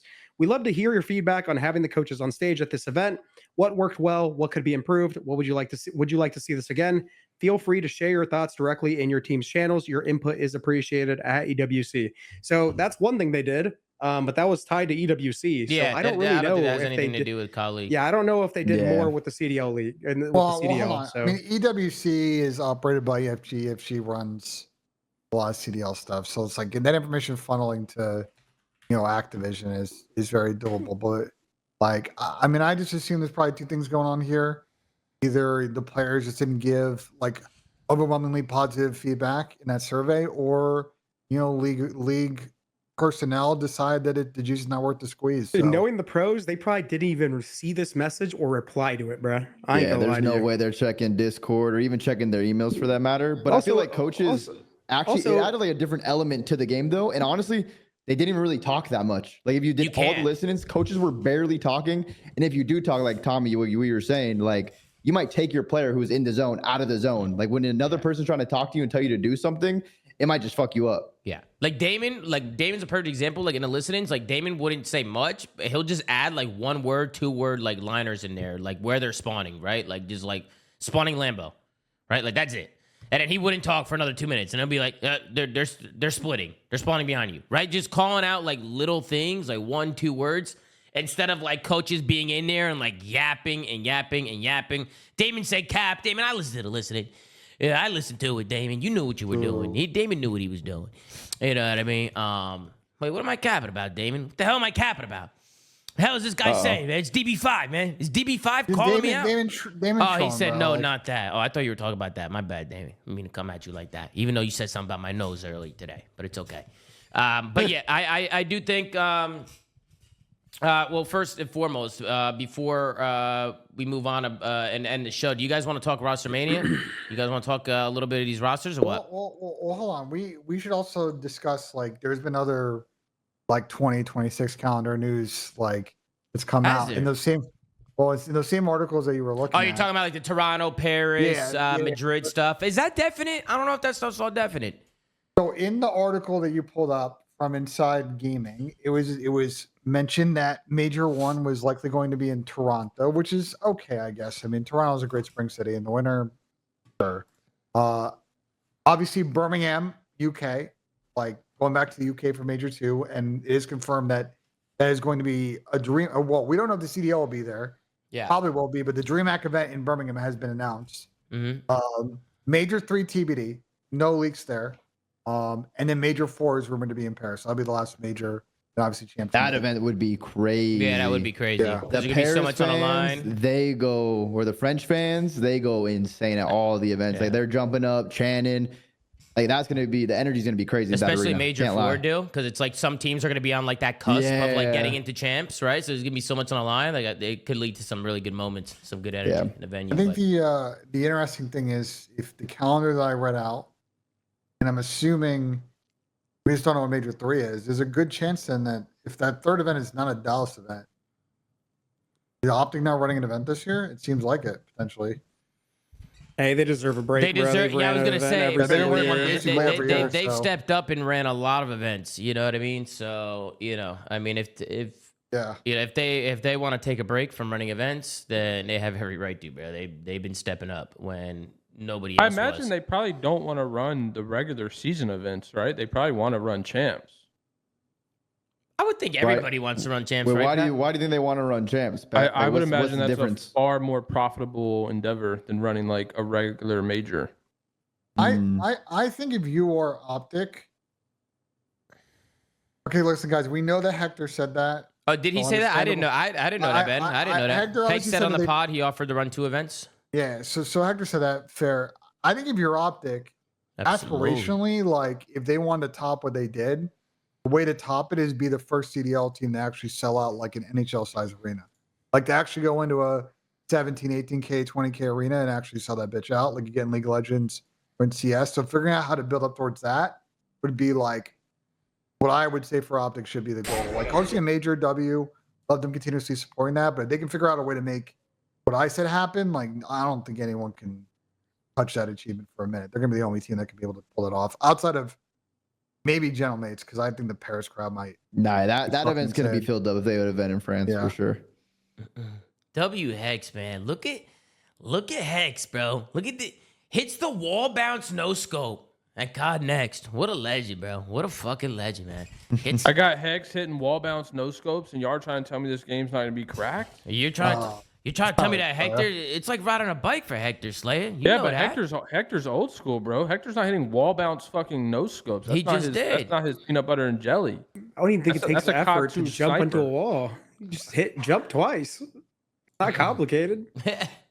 But yeah, Ben, going back to the majors, I mean, yeah, the rumored cities does sound really cool, but we'll obviously wait until we get some like official announcements and stuff.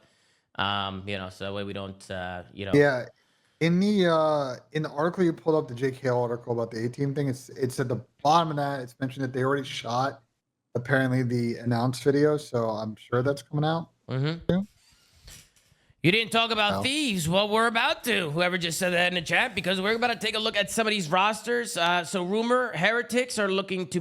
This is not a rumor. Actually, they picked up Trakes, right? They already announced it. Yeah. Trakes is on the Miami Heretics. Riyadh obviously going to Toronto. Koi, which opened up a spot, and Trakes tweeting out Messi gifs actually, or Messi videos when he got picked up. So. You know, Trakes, he's got a lot to show, man. I'm sure he's really excited. It's a good opportunity for him. He's getting slotted into a great team. You also have a Beezy who got announced with LA Thieves.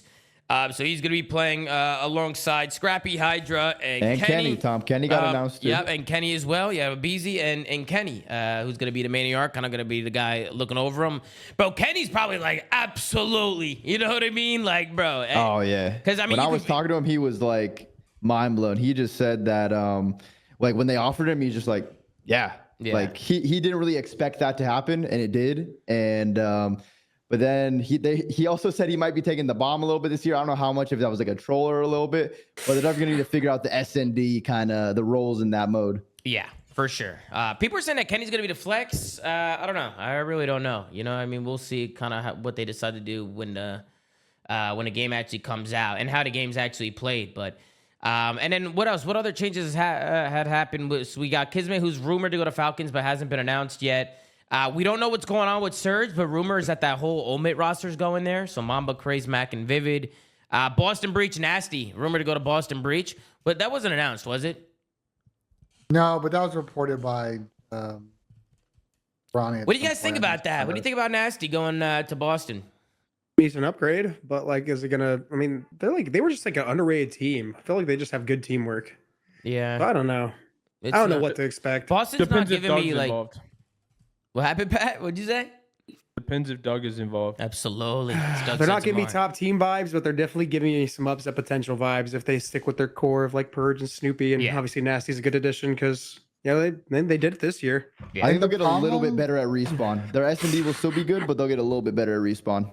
The problem though, Dill, is like I just think the mid pack of the league got so much better in this Rostermania, and previously they engaged. What? You think so?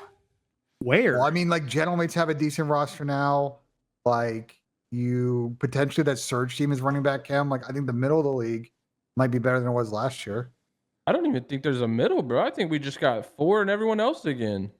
Well, you don't think Falcons and Gentlemates have Well, potential? who would you say is the fourth? Would you be Next. like Toronto as the fourth and then Gentlemates, Falcons, Optic Thieves, middle pack? FaZe, Toronto, Miami. Obviously, I wouldn't even throw last year was Miami good. in there, bro. Falcons, They LA lost their did best 7 player and teams. got some guy we've never seen. Like we have no idea what they're Drake's gonna like be. great. I've seen challenges Drakes. last I've year. seen Drakes. He's Bro, good. The best player? Bro. Rencor? Nah, yeah, I feel like exist? Rencor got it. And bro, Rencor and Super were crazy I said too. one of their best players. I think you said best. We To have me, an it's unknown in Optic, Trakes, but it's FaZe, not a bad and thing. Koi, and then we'll see how the other people do. The mid pack how's is the literally good- Heretics, Falcons, and and LAG. Gentlemen. That's 7 teams. Honestly, listen, That's definitely 3 got better. teams. That's 3 we teams. can sit in here the and middle. talk about this all we want, but I mean, we said the same shit with like BO6, and we were surprised by quite a few teams. So Hold on. In BO6, we made the remark that a lot of teams made sense. We just weren't sure if the teams were good. This year, the interesting dynamic is like a Falcons or a Gentlemates. I think their team makes sense. The problem is, are their personalities going to work? Because if they do work, those teams are definitely going to be able to challenge an Optic Thieves or a FaZe purely on the talent that they have and the pedigree and a lot of winning that's on those teams. But they may also just kill each other and just not being on the same page, not being single-minded, and the practice just being fucking dog shit. I think we have like legit this year, and I'm not counting Vancouver yet because I just don't know what to think about that Omid team sticking. Like there are potentially 7 good teams in the league this year. Is this you're actually the fucking G2 drunk. roster? Yeah, I think you're drunk on that as well. This G2 roster's not it, man. I'm gonna just be honest. Here. They're just like There's no just discipline. it's the scraps. It's the scraps of the players. Yeah. Where is the discipline on this roster? Like, where is it? Like, I don't even know. Like, I feel like all these players are like so up Holy and down. Shit.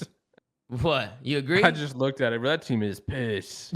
wait, Where's Wait. Slasher, bro? wait, this could be mega fugazi, but there's a player in the league that like leaked some rosters that he's heard to somebody that I know, and Okay. these they're not complete, but like according to this person, I could be completely yeah, getting fooled. it's all right. You're good. But what is it? What I did it want to say? spread some interesting conversations. Vivid, Mac, and Legend on Surge.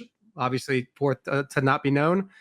Ravens potentially has Slasher and Mamba as ARs, and Cloud9, Beans, Afro, Abe, and One. That's what I saw. All right. Hold on a minute. Hey, Okay, hold on. whoa. There's a lot here. There's a lot here because C9. There is a lot here. But again, this could just be mega fugazi. But this is what somebody told me, and I'm not gonna say they're high up on the food chain. Legend's not even on the website. It could be horseshit, but like you never know. So there's a couple of caveats I would put on that list. First off, Cloud9 is rumored to have a budget team, so I would be surprised if they're paying Ben Beans' fucking visa renewal costs and putting him up. So like I don't. That flies in the face of Ronnie's reporting about C9 going budget. I would think they would just take 4-8 players. They play from home and they travel to events. So not sure about that one. Vancouver not going with the 4 and then picking up Legend is really interesting. I'm curious what you guys think. Yeah, that's weird to me. That's weird. I mean, like I said, could be fugazi, but it's still interesting to talk about. Carolina thing. So I've done some digging around and like, you know, it's the same thing as last year. There are a lot of organizations circling the CDL, some of which are not EWC teams, which is interesting, like SSG being involved. They're not an EWC partner team. But I've heard a lot of EWC partner teams circling Carolina or Vancouver or Boston if they're available, because a lot of those EWC teams see an opportunity because of the fact these 12 CDL teams auto-qualify in for an EWC, like they see it as an opportunity to really get the points towards that competition. So I don't see that from a business perspective. I don't see that. Like they're going to come in and get one of the shittier teams. So like, how are they justifying getting points on that club championship wall by being in the CDL? They're not getting a good team. They think they can come in, spend, you know, $1 million or $1.2 million, get that MTX money, and then have the upside of potentially getting top 6 or top 4, getting the EWC. Like EWC money is significant. Well, you get top 4, top 6. A year or two is going to be dead for them as soon as they come in. Like they'd have to be thinking year 3 and on, because even if they spin, like I don't think they're building a good team on a random org right away. Like it's going to take a while. All I'll say is that, you know, we went through a rumor list last year. Like I've heard a lot of really interesting names. I just don't know how concrete it is around the Carolina thing. So I'm surprised there's a Carolina roster, because I have heard that there is still uncertainty. I mean, like I said, as much as this could all be fugazi, like hypothetically, if this were true, what the fuck are you doing, Mamba? What the hell going on? Yeah, I'm confused as to what's. Well, I'm not a fan. Well, he might have got dropped. Finessed by Austin. Chris, he might have got dropped. Maybe. Listen, but there's no way he got dropped. That would be crazy. So you think he left his team to play with Austin in Carolina? I don't mind Afro playing in the league again. I think that guy's was good at Black Ops 6. That's actually pretty solid. So. That little team of 3, like Beans, Afro, Abe. Like that's not a bad team of 3 of the scraps left over. Yeah, it's not. What? No, bro. It's like a leftover team, but that team is. I'm sorry, but it's a leftover team. It's a leftover team that's getting 11th, bro. I know what's saying they're good, bro. What team that is a leftover team is not going to get dead last? Potential. Afro has had his moments, but like you're not expecting this team to do great. Maybe they come out, they upset a couple matches, but like where's Cobra? Where's Cobra? Who else could he? What else can he really do? I just think if you're C9 and you're gonna go this like super budget route, like doing a full leftover scraps team is gonna have you constantly just circling players. I mean, Ben, all the teams are leftover teams, Ben. Like, what do you like? Where are you trying to get to? No fucking shit, Dylan. Why are you talking about going why is he getting lippy with you like that? Bro, but this is not like, if they're trying to go with the strategy, this is like the least efficient strategy. Like if their goal is to come in, per the Ronnie reporting, and again, I don't know if Ronnie is accurate in his assessment that, you know, C9 bought in and spend the least amount of money and just make whatever the 750 or 800 or 600, whatever it is off the MTX and break even.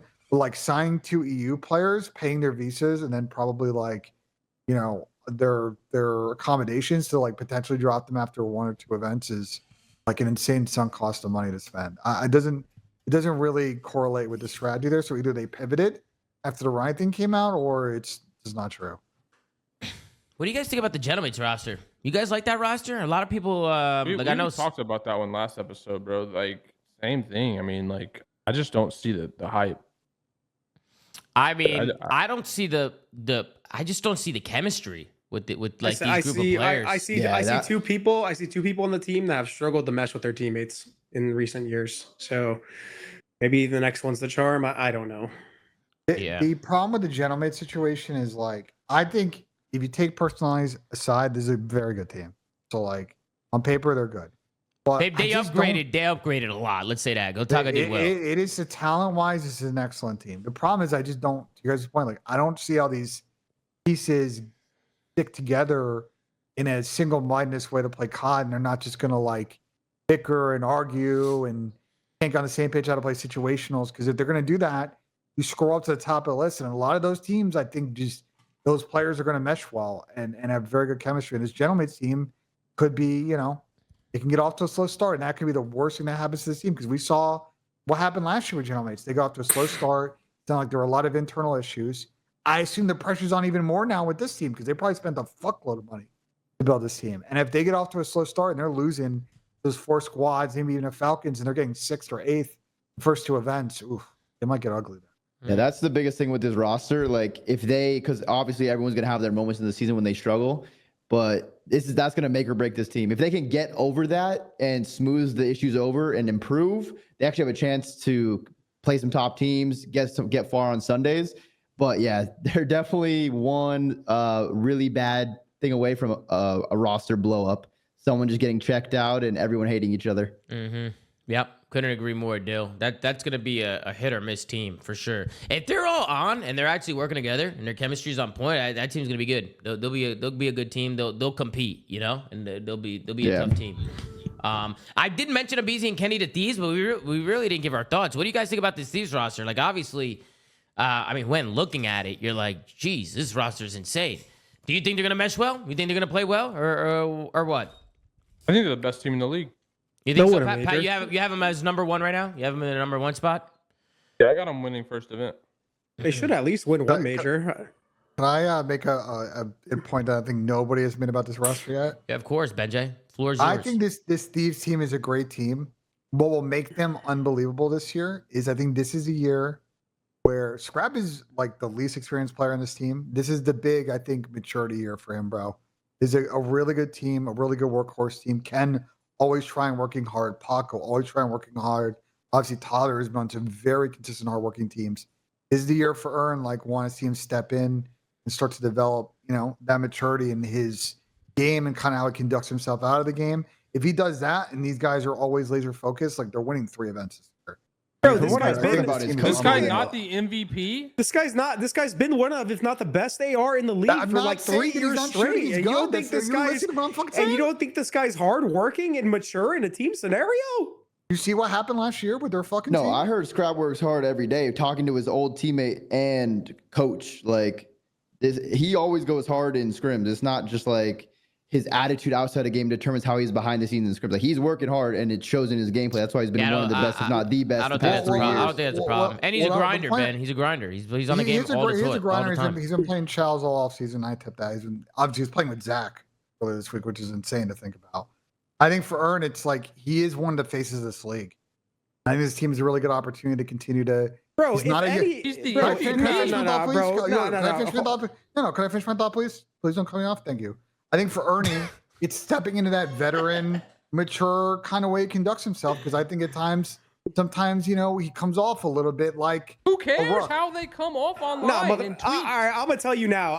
You want to know whose maturity year it needs to be? It needs to be fucking Paco's, right? Because Paco has had, granted, they could have been warranted, has had problems with 2 teammates now, in Dante and probably Dan, and that is the reason why he's probably not on this team. Paco has a very Paco has a very Ben. Let him do you know that for a fact? Speak, and then you can. I know, but he's throwing out a wild one there. Do you know that for a fact? I might know some things, but anyways, listen. Paco is he's a person that wants to play the game a very certain way, and when people do not agree with them or maybe have differing opinions, it could rub him the wrong way. Paco is a star in his own right, and he's a very smart player. I'm not going to listen, bro. I'm not going to sit there. Are you saying for a fact that there were issues between Dan and Paco last year? I'm going to go ahead and say I might know some things, but the point that I'm trying to make here, is, listen. If anything, it needs Paco. Paco needs to have hold together his fucking sanity on the team. Paco? He needs to hold his sanity. He's probably losing he needs to keep his dumb shit. Yes, bro, we all know that when you're losing, it's not all peaches and cream, bro. We all know that. Yeah, exactly. They got into some arguments probably. Just knowing Paco, man, he definitely he might not project it, but he's internally losing composure. I don't think it's Ernie, bro. I know Ernie. Listen, you guys, Ernie's the quick one to target with that whole like maturity thing because of his personality, and obviously he comes across as a very like a jokester. But like, bro, Ernie has been the best, if not one of the best ARs in the entire league, and this guy clearly works hard. He plays the game a metric fuck ton. That's why we always said him and Draws would be a good duo when potentially talking about that stuff because of how hard these kids work. Yeah. So say Ernie's, but nah, bro. This guy's literally the fucking one of the best, if not like the best every year. I'm not talking about Ernie's, bro. No one's gonna sit here and say that Ernie fucking sucks at COD. This guy, MVP level talent as he's come in. I just think he's no longer like a rookie anymore. He's been in the league now a couple of years, and like he's a vet. And want to see him as a face of the league kind of conduct himself in that way. And I think there's a good team, a good opportunity to do it because, you know, if they button down and they're that squad, like, again, I think they're winning a couple of games. And I want to see Ernie lift the champs trophy finally. I want to see him and I want to see have that Paco pop-off event and get it done. And I want to see Paco hold form the entire fucking year like the fucking player that he should be all the time. Did he not this year outside of Major 1? He had his moments, but I don't understand. He could always do better. What do you mean conduct himself? Like, not every player has to be the cookie cutter, ideal image, perfect personality, like nice guy. That's fucking delusional. Like that shouldn't be a fucking thing. No one wants people that. should be themselves. It's a great point, Pat. One thing that I would love to see from Scrap is we've talked a lot about GAs on this show now for a couple of episodes. Want to see someone like Scrap be a little bit more open-minded when it comes to GAs. Want to see him. Nah, you can't say that. I got to defend Ernie here. Right, because I mean, a lot of the pros are closed-minded. I want him to lead by example. Ernie is literally one of the only pros that will actually come on stream and give his opinions on shit and actually talk about shit. That's fair. Half of the pros hide. They hide. They don't type in the group chats. They don't come on stream and talk about this shit. I don't give a fuck what their opinion is. Free speech. Everybody should be giving their opinions and talking. That's how this shit should operate. We can't get anywhere unless we're talking. Right? The fact that Ernie actually comes out and talks, I don't give a fuck what you think his takes are on GAs. At least he's not a bitch and actually comes on stream and tries to talk about this shit. What's going to make or break this team from greatness is a form of mutual respect and coming together as a team. Because Kenny has always been that person for his team that kind of like, you know, preaches his way of playing and stuff like that, gets everybody under that same umbrella. Hydra obviously has that unique play style that makes him who he is. Abizi, he has that play style too. We haven't really talked about him, but he has that unique play style where he's just fucking running it down and making all these plays and stuff like that. They need to find a way to come together under one umbrella and use the best of all their talents and put it together on one roster. And if they can do that, they will be great. If they fail to do that and they have some sort of divergence within the team and differing opinions, it could fucking blow up in their face. That is literally it's not on one player's maturity. You think that was their issue last year? I mean, that's the issue on a couple of different teams for certain players and certain people on this team. Like it happened with Kenny and Optic. Like they obviously just had their differing opinions on how to play, especially if you talk to any of them. They couldn't come together and figure it out, and they all struggled from it. Hydra, obviously, I said it before, but it's I'm not gonna say it's no secret, but like I just know these people, bro. And I'm gonna tell you that like Hydra, he's a fucking insane player, but he has his way of playing. And if he thinks his teammates are not like, you know, getting under that same umbrella, he's gonna fight back for it. And then I don't know. It's gonna be that. We've talked about a lot. Like you can have that argument as long as everybody walks out and they're willing to do whatever plan A is, like you're good to go. If everybody's committed then that conversation and we want to play that way, that's great. I think the one thing for Thieves that we haven't mentioned yet that I want to, we focused on early is their communication. It was a problem last year. At times that team's communication was super up and down. They've retained a few players from the past roster. The players they brought in, I'm not worried about Ken's comms.